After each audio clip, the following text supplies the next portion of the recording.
తమరి పుత్రికను యోగి సేవలో ఉంచాలని భావిస్తున్నారు. విద్వాంసుడు గనుక మీకొక విషయం బాగా తెలిసే ఉంటుంది. వేద విధులెప్పుడూ కూడా యువతిని మాయారూపంగా భావిస్తారు. ఆ మాయా స్వభావమే తపస్సుకి ఆటంకాలు కలిగిస్తుంది. ఇక నేను ఏ మాయను దగ్గరికి రానివ్వని యోగిని. నాకు ఒక యువతి గాని యువకుడు గాని చేయదగిన సహాయం ఏముంటుంది? అందుకే పర్వతరాజా, నేను తమరి విన్నపాన్ని తిరస్కరిస్తున్నాను. తీసుకువెళ్ళండి మీ పుత్రికని. ఇక్కడ యువతి అస్తిత్వం ధ్యానంపై ధ్యాస పెట్టనివ్వదు.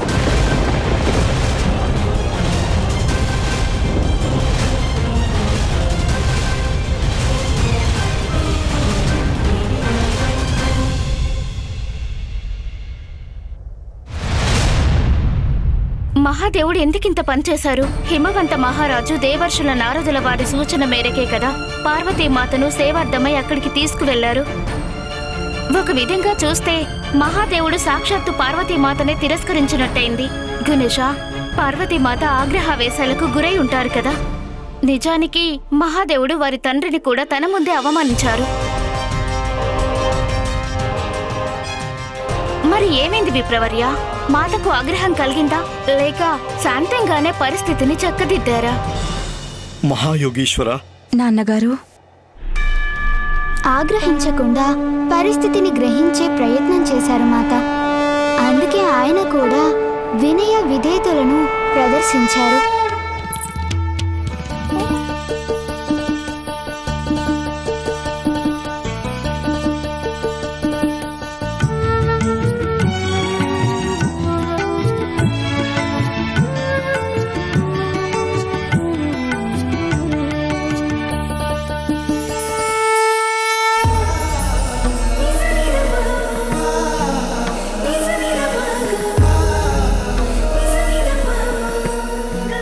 మహాదేవుడు పూర్తిస్థాయి విరక్తులై ఉన్నారు కనుక ఎవరినీ కూడా తను దగ్గరికి రానివ్వరు లక్ష్మి. సతీ విరహ శోకంలో మహాదేవుడు భావరహితులైపోయారు. శక్తి లేకపోవడంతో శివుడు అనుభూతులు కోల్పోయారు.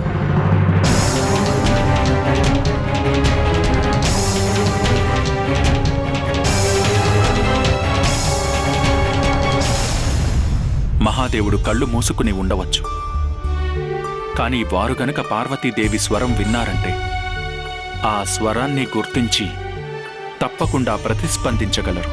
ప్రణామాలు ప్రభు.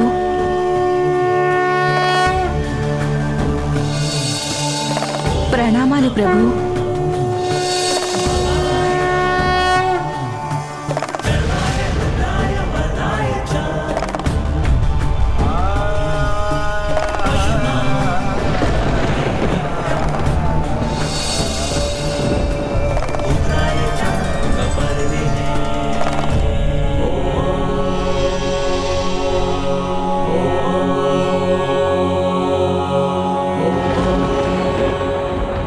ఇదేమిటి? మహాదేవుడు మళ్ళీ ధ్యానంలోకి వెళ్ళిపోయారు బ్రహ్మదేవా. ఇదేమిటి? ఇలా ఎందుకు జరిగింది? ఇది నా అవగాహనకు మించినది నాదా. మహాదేవుడు పార్వతి గొంతు విన్నారు. వారికి తన అనుభూతి కూడా కలిగింది. అది వారి ముఖ కవలికల్లో కనిపించింది. అందుకే వారు కళ్ళు తెరిచారు. కానీ మళ్ళీ వారు తన ధ్యానంలోకి ఎందుకు వెళ్ళిపోయారు ప్రభు? ప్రియా, మహాదేవుడు సతీవియోగ పరితాపంతో వారి కనులు అన్నింటా సతీదేవి కోసమే వెతుకుతున్నాయి. ప్రతి స్వరంలోనూ సతీదేవి గొంతునే అన్వేషిస్తున్నారు.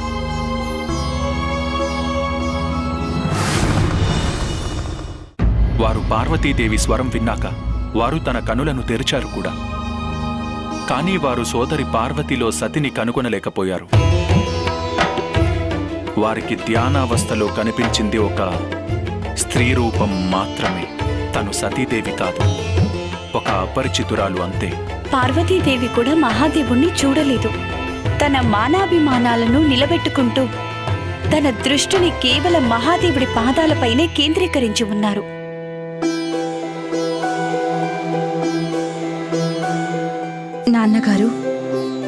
మీరీ మహాయోగికి ఒక మాట తెలియజేయండి. ఎవరైతే యోగాభ్యాసంలో లీనమైపోయాక వారి దగ్గర ఉన్నది స్త్రీ లేక పురుషుడా అన్నది వారికి ఏమాత్రమూ తెలియదు కదా. యోగులు సాధు పుంగవుల జీవితాలు లోక కళ్యాణం కోసం మాత్రమే అంకితమై ఉంటాయి. నేను వారిని సేవించుకుంటే నాకు కూడా శుభం చేకూరుతుంది. నేను మీకు మాటిస్తున్నాను, నేను నా సేవా రీతిలో వారికి ఎలాంటి ఆటంకము కలగనివ్వను. ఇక్కడి శాంతి నిశ్శబ్దాలకు ఎటువంటి భంగము వాటిల్లనివ్వను.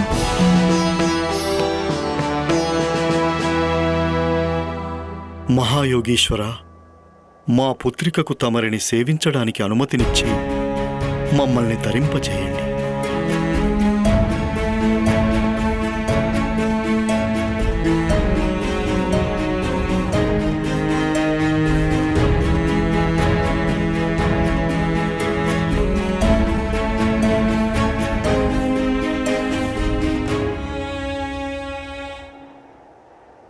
సరే పర్వతరాజా, అలాగే కానివ్వండి.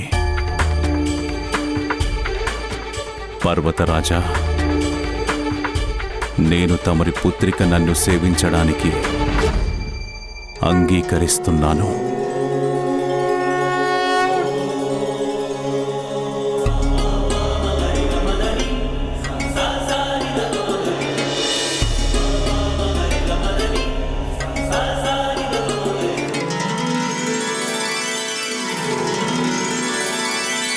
మహాదేవుడు పార్వతీదేవికి తన సేవకు అనుమతినిచ్చారు. ఇంకా జరగాల్సిందొక్కటే ఈ సేవా భాగ్యంలో పరస్పరం చూసుకోవడం మాత్రమే.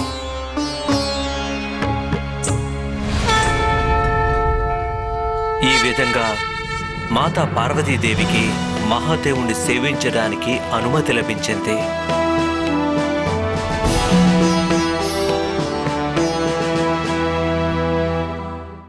ఒకవైపు హిమాలయాలలో పార్వతీమాత తన జీవిత ధ్యేయాన్ని అంటే మహాదేవుడి సన్నిధ్యాన్ని సంపాదించుకోవడం కోసం తన ప్రేమయాత్రను ఆరంభించారు. సాంబ శివ ప్రియ సతీ నమో నమో మహేశ్వరి, సాంబ శివ ప్రియ సతీ నమో నమో మహేశ్వరి, సాంబ శివ ప్రియ సతీ నమో నమో మహేశ్వరి, సాంబ శివ ప్రియ సతీ నమో నమో మహేశ్వరి.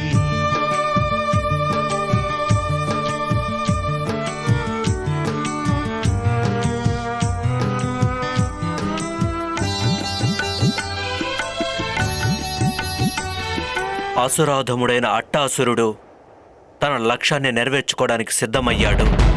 వీలైనంత త్వరగా తారకాసుడి దగ్గరికి వెళ్లాలని తనకి పార్వతీమాత గురించి వివరించి హెచ్చరించాలనుకున్నాడు. తారకాసుడు సరికొత్త పద్ధతిలో పార్వతీమాతపై దాడి చేసి అంతం చేస్తాడు అనుకున్నాడు. మహారాజు రాజభవనం దగ్గరలోనే ఉంది. వెంటనే అక్కడికి చేరుకుంటాను. తారకాసురుడికి ఆదిశక్తి విషయం తెలియజేయాలి.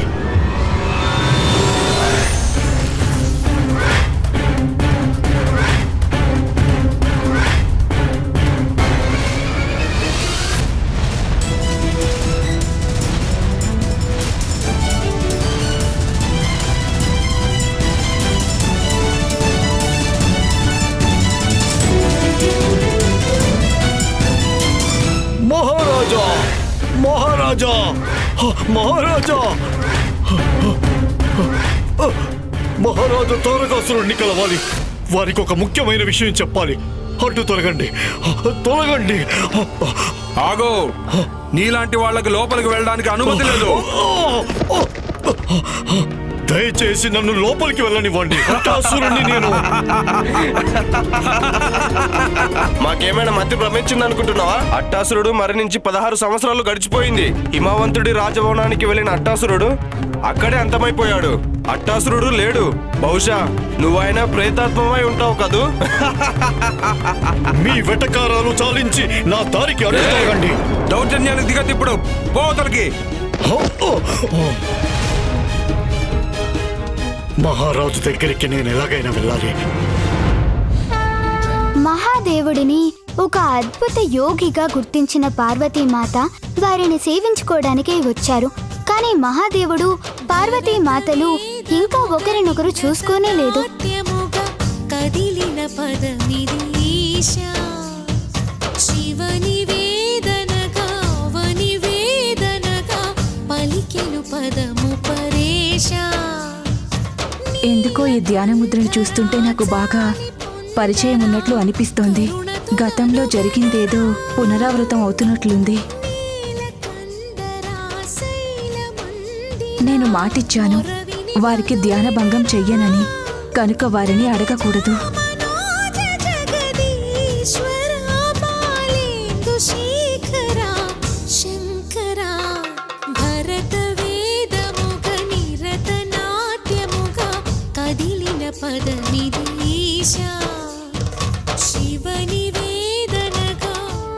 మహాదేవుడికి ఏదో అనుభూతి కలుగుతున్నా వారి భావనలని తిరస్కరిస్తున్నారు. అందుకే ధ్యానం లోతుల్లోకి వెళ్ళిపోతున్నారు. కనుక సోదరి పార్వతి అంత దగ్గరగా ఉన్నప్పటికీ వారి ఉనికిని తెలుసుకోలేకపోతున్నారు. పార్వతీ మాత మహాదేవుడికి సేవలో నిమగ్నమై ఉన్నారు. మహాదేవుడు ధ్యానంలో లీనమై ఉన్నారు. మాత కనీసం కన్నెత్తి కూడా మహాదేవుడిని చూడటం లేదు. రోజులు గడిచిపోతున్నాయి. ఎప్పుడు తెల్లవారుతుందో రాత్రెప్పుడవుతుందో కూడా మాత పట్టించుకోవడం లేదు. నిరంతరం మహాదేవుడి సేవలోనే లీనమై ఉన్నారు. కానీ అక్కడ అట్టాసురుడు తారకాసురుడి దగ్గరికి వెళ్ళే ప్రయత్నాలు చేస్తూ ఉన్నాడు. మహారాజా, మహారాజా, మర్యాదగా బయటికి పోతావా లేదా? తనకిలా చెబితే అర్థం కాదు.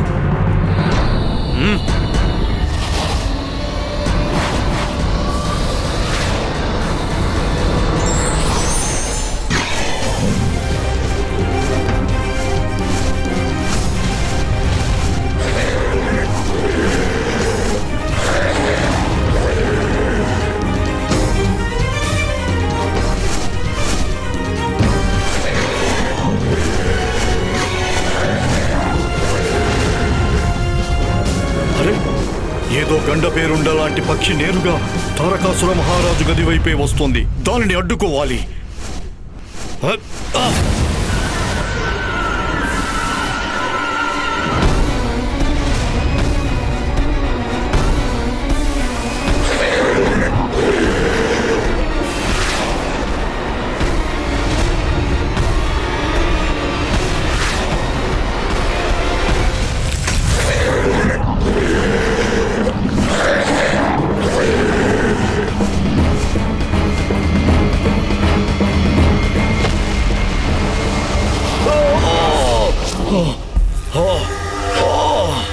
ఎంత గట్టిగా కొట్టావురా!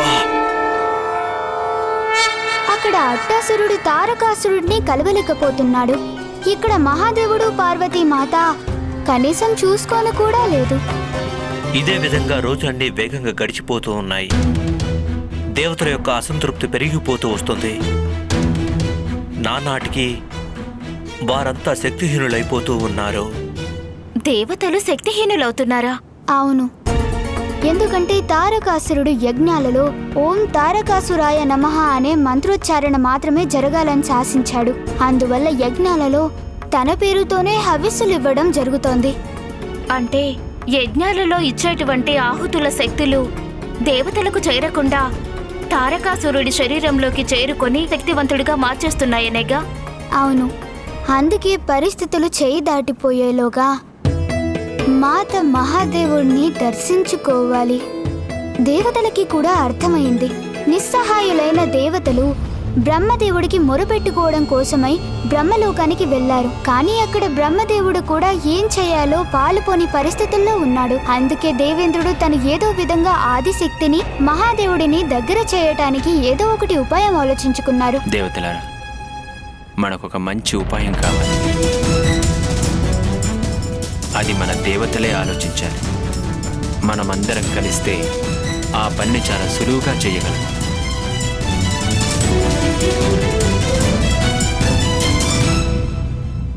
చెప్పండి దేవేంద్ర, ఏం చేయాలనుకుంటున్నారు? తమరికొచ్చిన ఆలోచన ఏమిటి? మన్మధుడు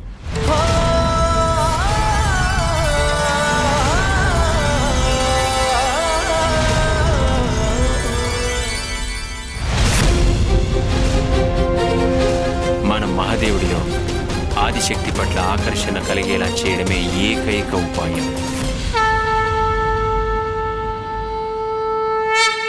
మహారాజా, ఒకవేళ మీలో ఏదైనా కుతూహలం కలిగినట్లయితే అదేంటో వెంటనే తెలియజేయండి.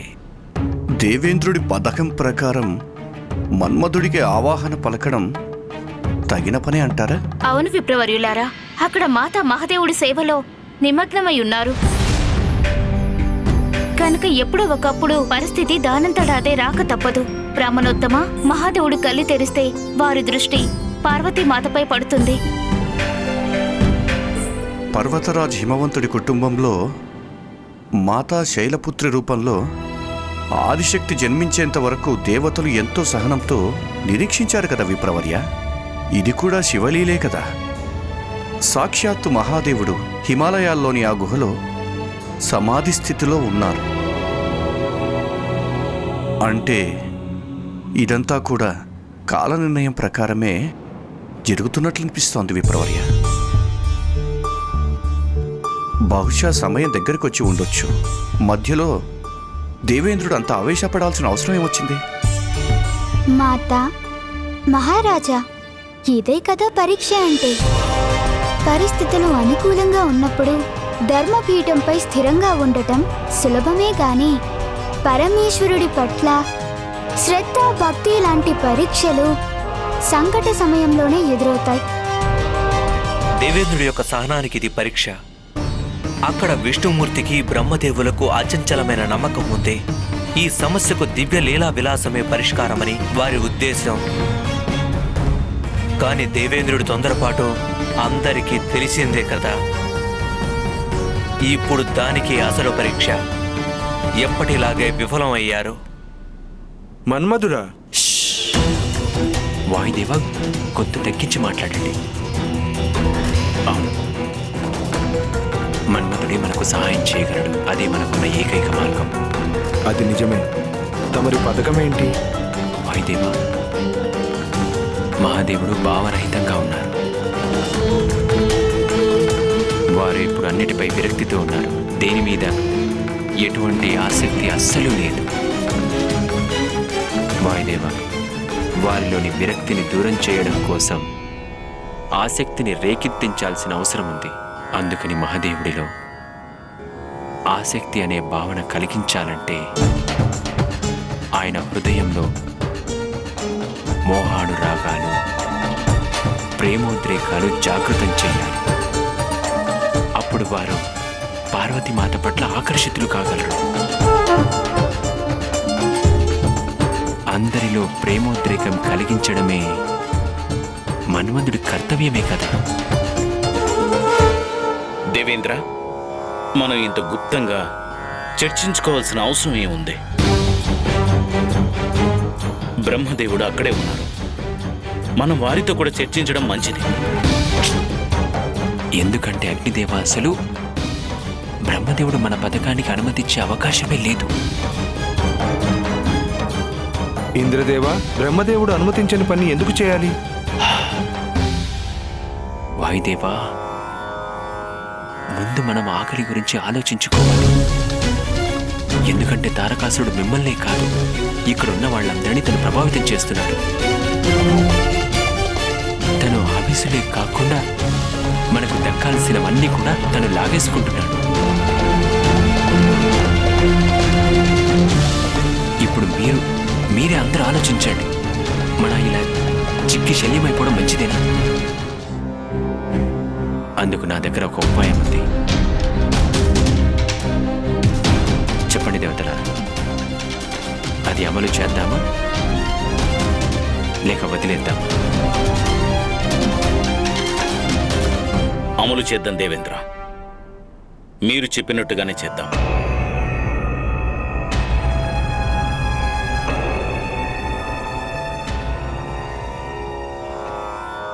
మన్మద,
స్వామి స్వామి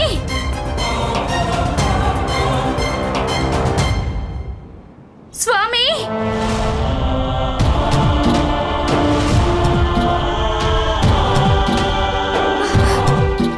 స్వామి ఎక్కడున్నారు మీరు?